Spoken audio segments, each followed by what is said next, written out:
Oh my god, Bangkok isn't just fun and cheap like you think. These 15 stories will flip the city's mask in the moments you least expect. One wrong turn, and Bangkok can change face in 10 seconds. After midnight, streets that feel normal suddenly switch to a different frequency.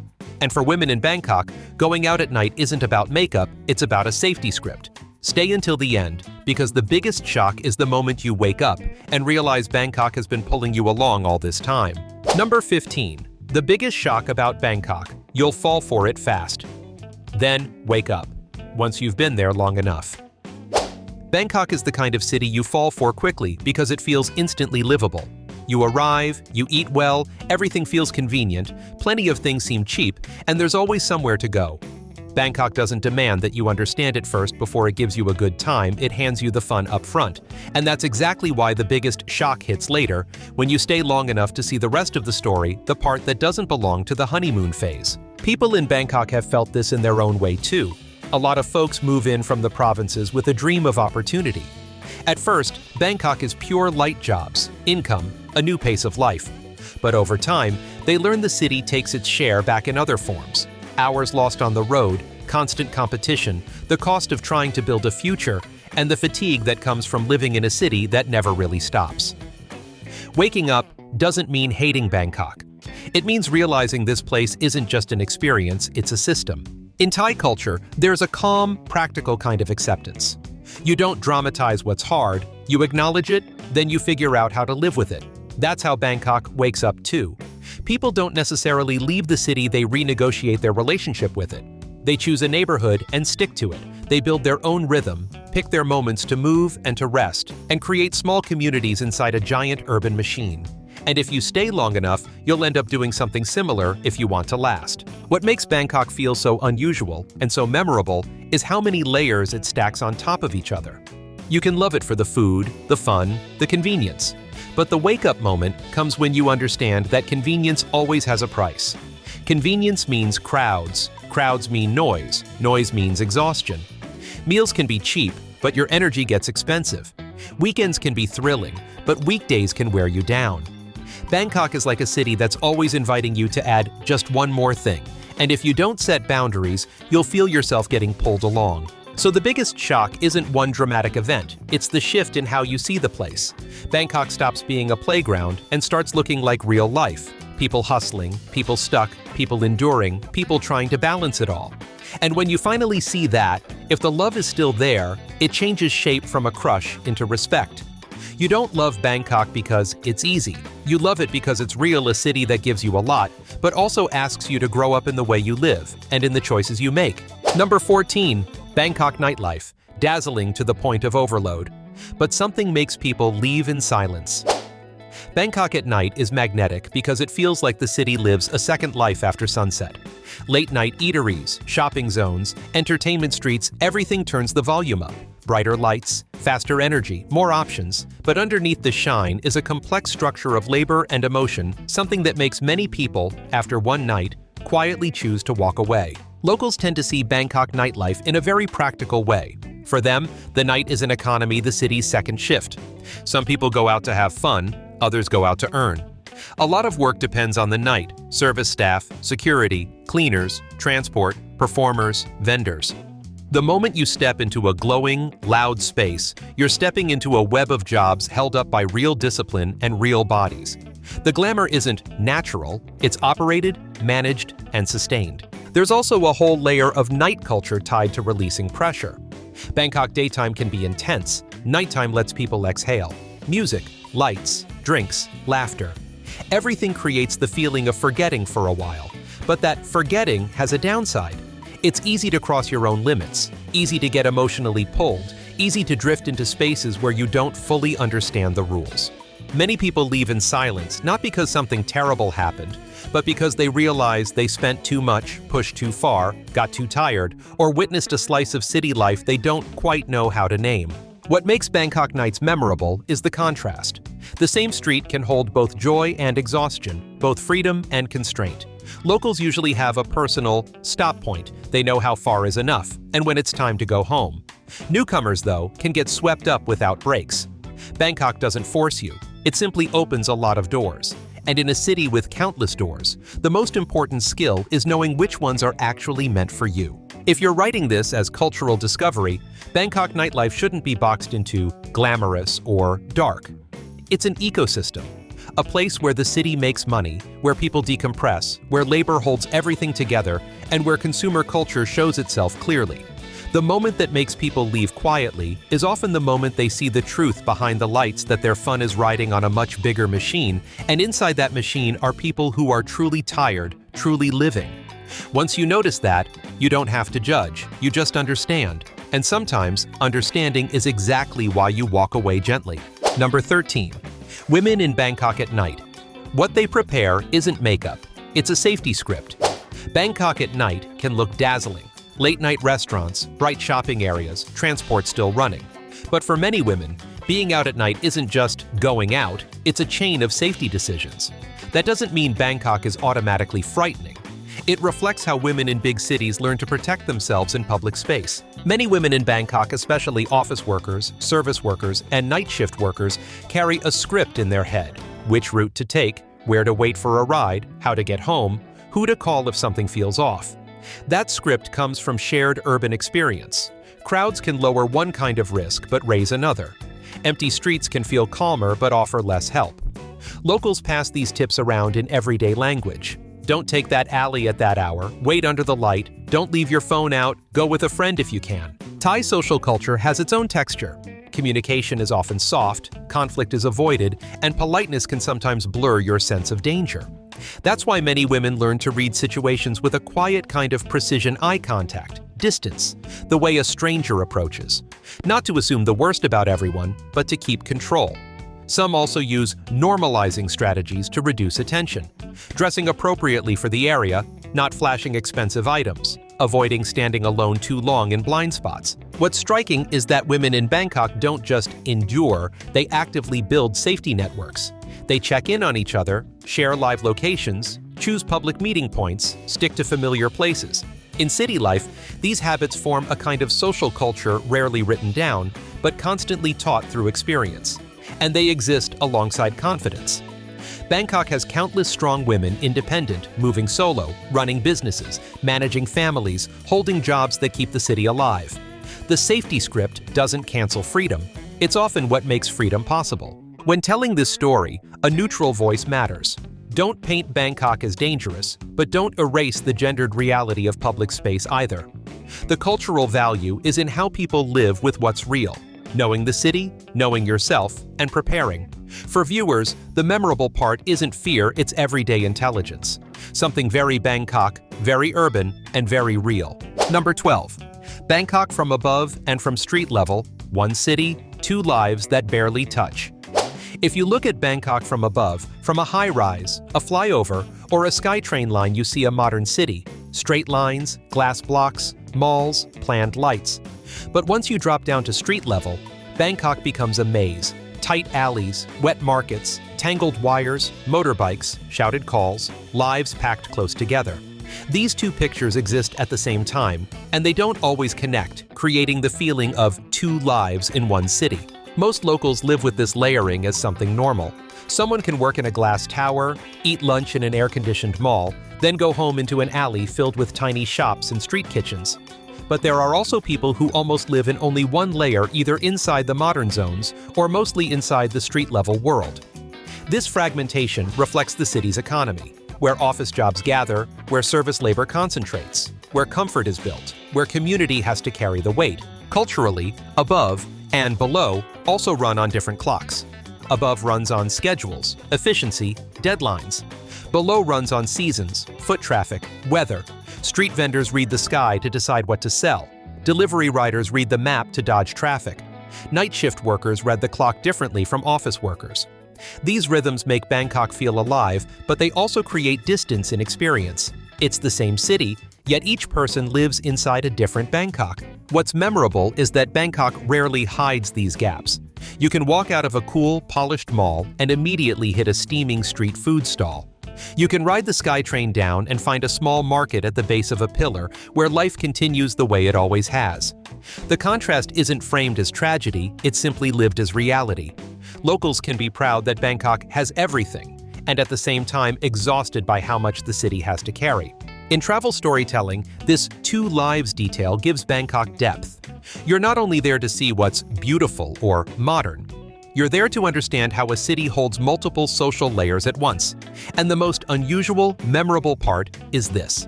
Sometimes the layers stand side by side without touching, not because of hostility, but because each layer follows its own survival logic. Once you see that, you stop judging quickly. You start watching Bangkok as a complex ecosystem, everything coexisting but not always meeting. Number 11. The unspoken rules inside Bangkok temples. Temples in Bangkok are part of everyday life, not just tourist stops. For Thai people, a temple is tied to the rhythm of a whole lifetime, making merit, wishing for peace, offering donations, funerals, festivals. So when you step into a temple, you're stepping into a social space with its own order, a lot of it not written on signs but understood by everyone. Locals usually enter with a kind of quiet humility, speaking softly, walking gently, keeping things modest. The first unspoken rule is about your body and your clothing. It's not to make things difficult, it's to protect the sense of respect. Then come the rules about direction and position, how you sit, how you place your hands, how you avoid pointing your feet toward the Buddha image or toward monks.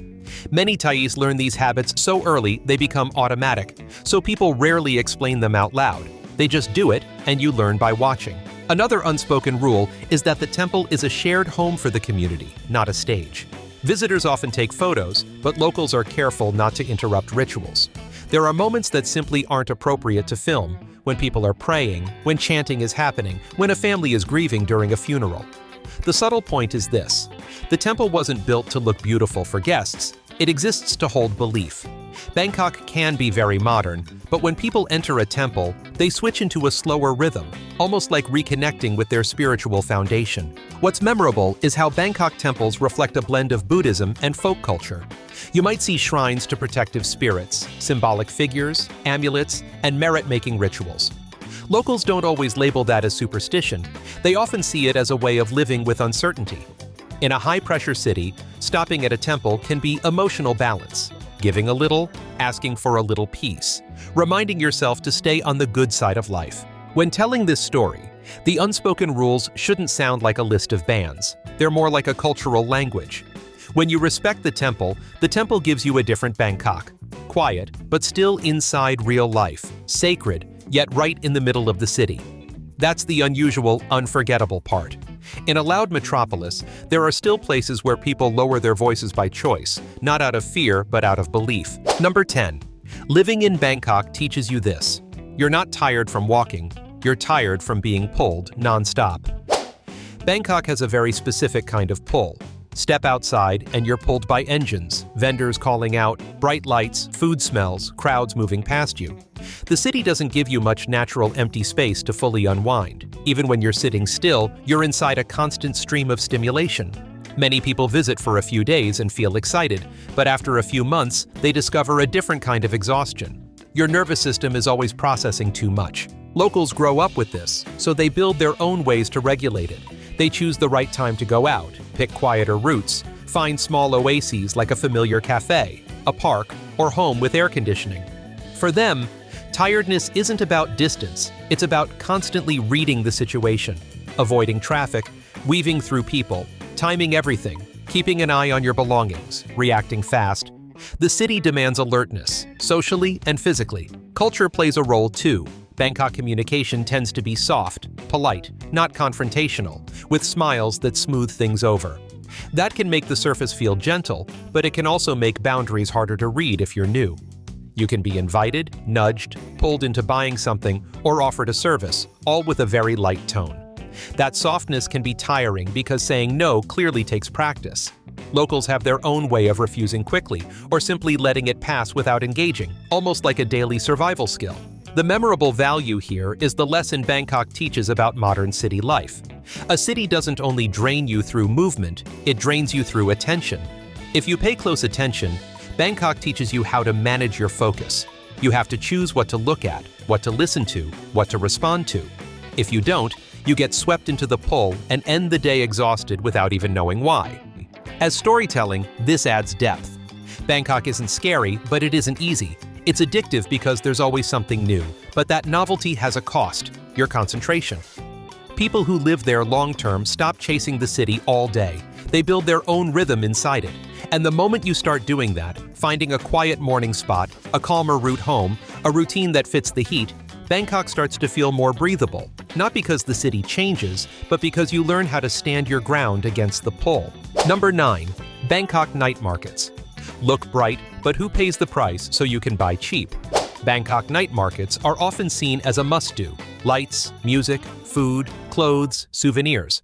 They feel lively, and they make it easy to spend because everything is right in front of you. But if you look at a night market as a cultural and economic space, you'll see a dense labor zone, a place where cheap prices don't appear by magic. Locals go to night markets for more than shopping. They go to eat, to meet friends, to wander. The market is an extension of street life, but for sellers, it's a long shift. Setting up, bringing stock in, selling, packing down. Many work by season, by weekends, by peak hours. Some are small business owners, some are hired hands. The glow of the market is held up by human effort, not just electricity and decoration. The idea of cheap is also tied to supply chains. Some goods are mass-produced, some are sourced from low-cost channels. Some are quick versions of social media trends. Locals usually know the difference. If you buy for fun, you buy at the market. If you want quality, you go elsewhere. They don't expect the night market to be fine, handmade craft. They treat it as the everyday commercial pulse of a tourist city. That realism keeps them from being hypnotized by labels. What's memorable is how the night market reflects a layered Bangkok. Some markets are built around international visitors. Others serve local neighborhoods. Prices, tastes, and atmosphere can be totally different. But everywhere, the common thread is competition through flexibility. Smiling, inviting, bargaining, packing fast, moving fast. In that context, who pays the price is not only about low wages or fatigue. It's also about family time, health, and the instability that comes when the crowd changes. Calling it a darker side doesn't have to be an accusation. It's a reminder of the cost of convenience. When you buy cheap and buy fast, there's a whole system behind you that has to run to make that possible. Told neutrally, the cultural value is Bangkok's ability to turn commerce into an experience, turning buying and selling into a social space. And what stays with you is this: even for one evening, you're not just watching, you're also part of the machine. Number 8. When Bangkok gets rain, 30 minutes can turn the city into a survival test. Rain in Bangkok isn't the romantic movie kind. It often arrives fast, heavy, and changes the city in a short time. Locals are used to it as part of the tropical monsoon climate. They carry raincoats, watch forecasts, and most of all, they learn to read the sky through experience: cloud color, wind, humidity. When rain hits, Bangkok reveals an infrastructure reality. The city has to drain a huge amount of water quickly, while concrete surfaces and dense construction make it hard for water to soak in. Some areas are used to light flooding. Some areas get traffic chaos the moment the rain turns serious. People don't panic, but they adjust immediately, change routes, wait it out, accept delays. The rain becomes a test not because danger is always present, but because it forces you to rewrite your plans in a city that's already tight. Culturally, rain creates its own rhythm. Small shops become shelters, train stations become gathering points, convenience stores get crowded. People share space in a very Bangkok way, squeezing under awnings, making room, exchanging a few casual words. Those moments reveal a sense of community that daytime noise can hide. At the same time, rain exposes fragility. Outdoor workers struggle. Street vendors lose customers, deliveries slow down, income becomes uncertain. What's memorable during Bangkok rain is how the city changes texture. Water turns streets into neon reflections, spreads food smells more strongly, thickens the sound of traffic. A place that's normally energetic becomes both chaotic and strangely beautiful. But that beauty comes with a practical lesson. You need preparation, flexibility, and respect for weather as a real character in Bangkok's story. As an urban profile, rain is a reminder that a modern city isn't only towers and trains, it's also a system that has to endure climate. The way Bangkok lives with rain, without exaggeration, without excessive complaining, simply adjusting, is a kind of cultural adaptation. And that adaptation makes the experience feel more real than any perfect sunny shot ever could. Number 7.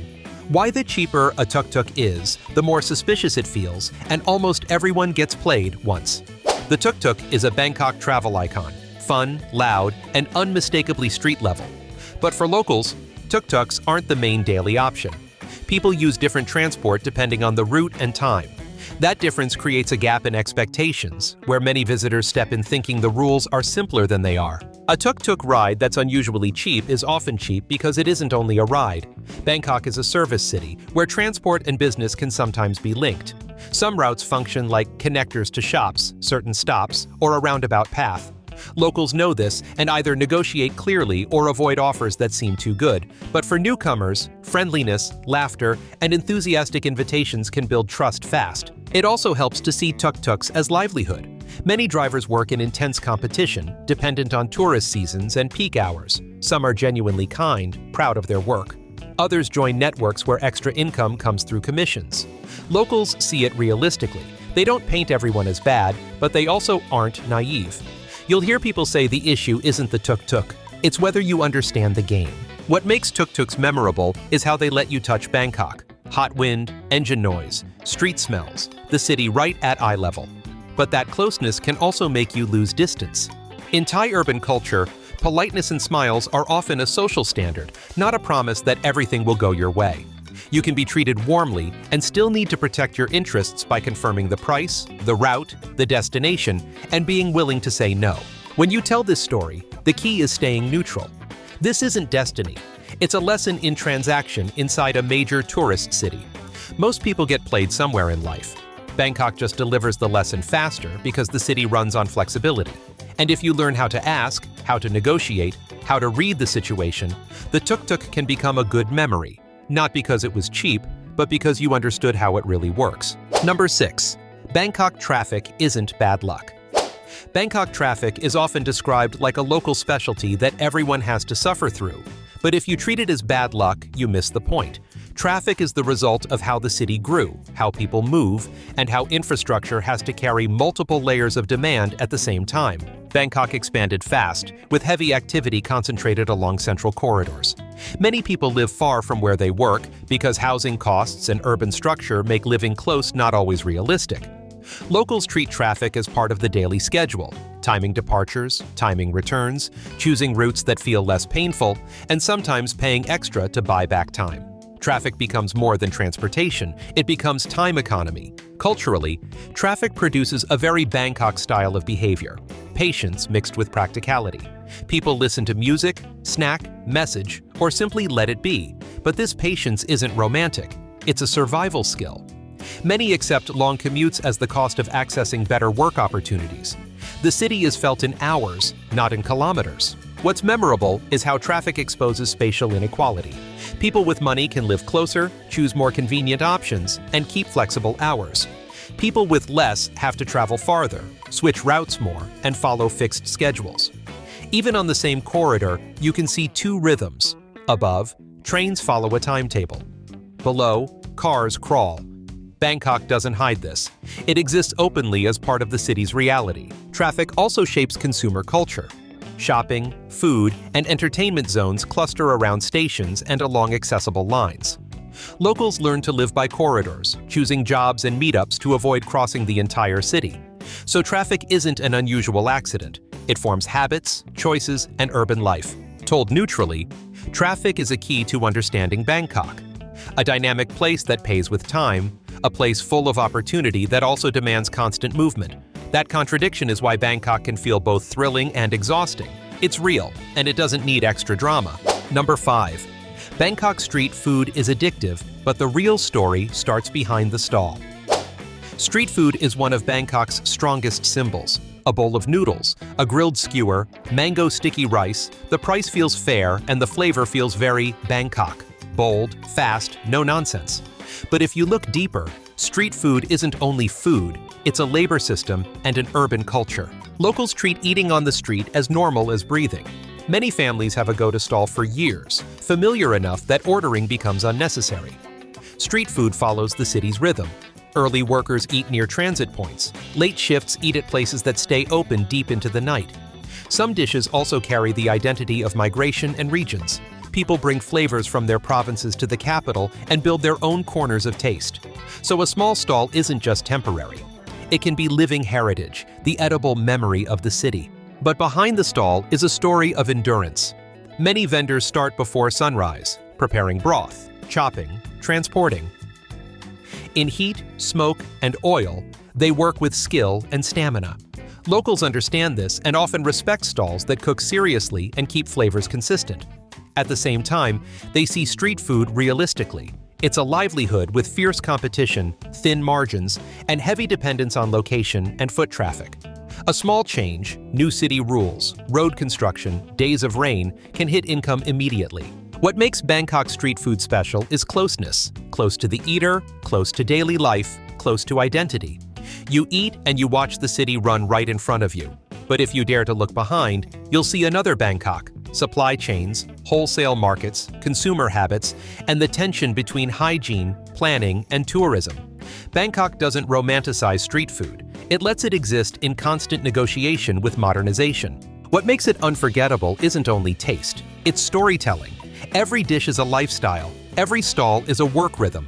Standing at the curb, eating from a plastic bowl, you're standing at the intersection of culture and economy. And that's when Bangkok shows itself most clearly, with no exaggeration, just close observation. Number 4. What Bangkok's neon lights might be hiding. The brighter it gets, the harder it is to read. Neon in Bangkok isn't just decoration, it's an urban language. In a hot, humid climate where sunset comes fast, light becomes a way to extend activity. Bright signs, decorative bulbs, LED screens, all of it creates the sense that the city is always open, always offering something to see, to buy, to chase. But that brightness also does something else. It keeps your eyes away from the darker edges. Locals are used to light as part of the city's pulse. In many areas, light feels reassuring. Bright streets are easier to walk, easier to hail a ride, easier to scan. But locals also know light can be a curtain. The brighter it is, the easier it is to feel safe without actually being safe. A fully lit street doesn't mean every situation is under control. Sometimes the crowds and the glow make you lose caution, blending into the flow without keeping your distance. In city culture, neon is also an invitation. It says, "Come in, it's still fun, still selling, still open." Bangkok runs on service economy. Food, shopping, entertainment, and neon is a competitive tool. Locals see it practically. It keeps businesses alive at night, brings customers, creates shifts for workers. But neon can also blur the line between experience and consumption. Under those lights, it's easy to add just one more thing. One more dish, one more stop, one more purchase. What's memorable is how neon creates a second sky, not a natural sky, but a commercial sky. Under that sky live stories people rarely say out loud. Pressure of night work, dependence on customer flow, fatigue of service staff, and the drifting feeling of being a stranger in a city with too many options.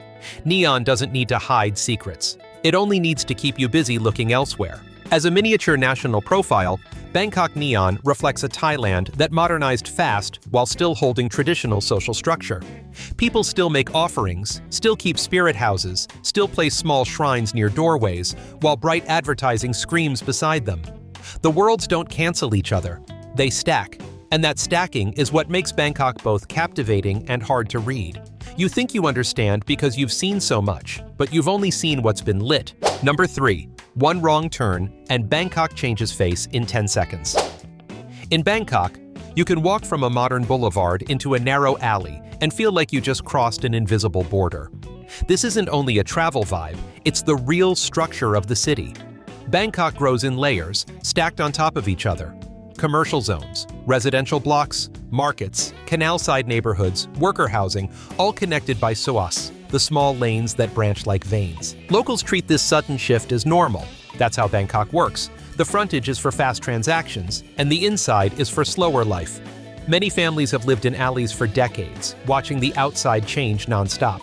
Old shops becoming new ones, low houses turning into towers, empty lots becoming parking. Inside the alley, you notice traces that rarely show up in tourist photos. A stove right by the walkway, a tiny shrine at the doorway, clothes lines overhead, a radio playing, people calling each other by nicknames. That quick change also reflects the city's spatial inequality in a tropical metropolis. Main roads prioritize cars, speed, commerce. Alleys prioritize shade, community, familiarity. Some lanes become whole worlds of small services. barbershops, rice and curry stalls, repair garages, corner stores. Locals often have fixed points inside their lane, buying from the same auntie, eating at the same spot, leaving keys with someone they trust. For a visitor, it can feel warm and unsettling at the same time. Intimate, but closed to outsiders. What's memorable is that Bangkok doesn't hide its complexity. It lets you run into it directly. One turn can bring you into a wet market filled with fish smell and herbs, or to a narrow canal where stilt houses sit close to the water, or to a small yard with a Bodhi tree and a spirit shrine. Cultural elements, belief, daily habits don't sit inside museums. They sit right in the paths people walk every day. So a wrong turn in Bangkok is sometimes not wrong at all. It's a turn into the real part, where the city stops performing and starts living. Number 2. Bangkok. After midnight, streets that feel normal by day can feel totally different at night. By day, Bangkok is practical and loud. Traffic, stalls, loudspeakers, people buying and selling. Big roads are like arteries, and sois, the alley lanes, are the network that feeds everyday life. But after midnight, the emotional map shifts. Many places are still bright, still active, still populated, yet the atmosphere is no longer the same as daytime. And that constant brightness can sometimes make people careless. For locals, being out late in Bangkok isn't always scary, but it always requires awareness.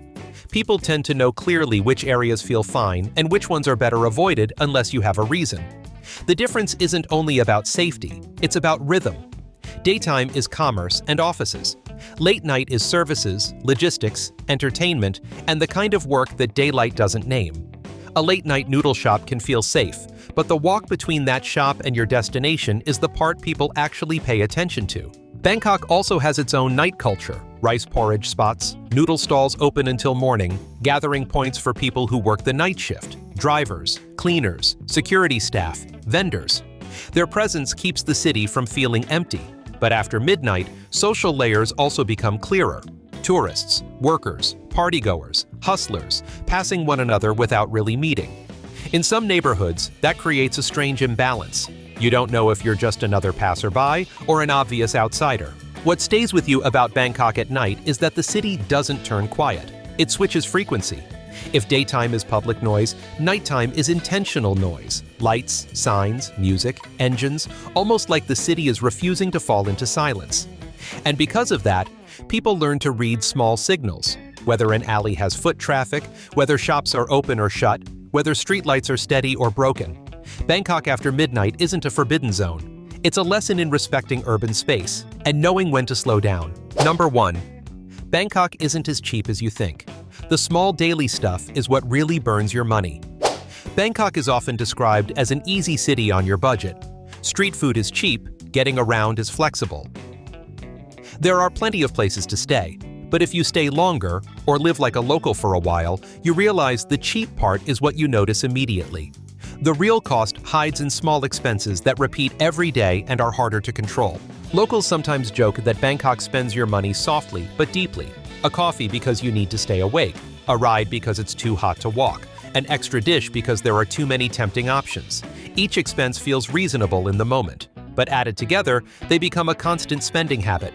Even convenience has a price. You call a ride, buy bottled water, choose a place with air conditioning, pay extra to avoid sun or rain. Bangkok's urban reality makes buying comfort more necessary than in many other cities. Heat, humidity, distance, traffic, and fast pace make traditional saving strategies. Walking a lot, keeping meals minimal, living far from the center, hard to sustain.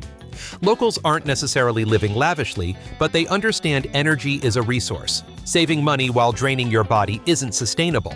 That logic creates an economy of small costs: quick meals, delivery services, convenience stores, motorcycle taxis, parking fees, and entry fees into cool, clean spaces. What's memorable in Bangkok is how the city tests your ability to set boundaries. It's easy to spend just a little many times because everything is always available, always close, always offering another option.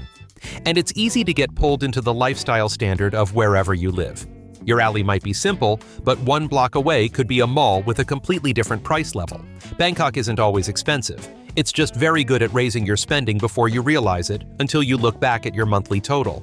After walking through all 15 perspectives, you can see Bangkok isn't just a dazzling destination, it's a layered city where beauty, exhaustion, convenience, and hidden costs all exist side by side. If this video gave you a new way to think about Bangkok, hit like to support the channel. And don't forget to subscribe so you won't miss the next episodes on cities and the truths people rarely talk about.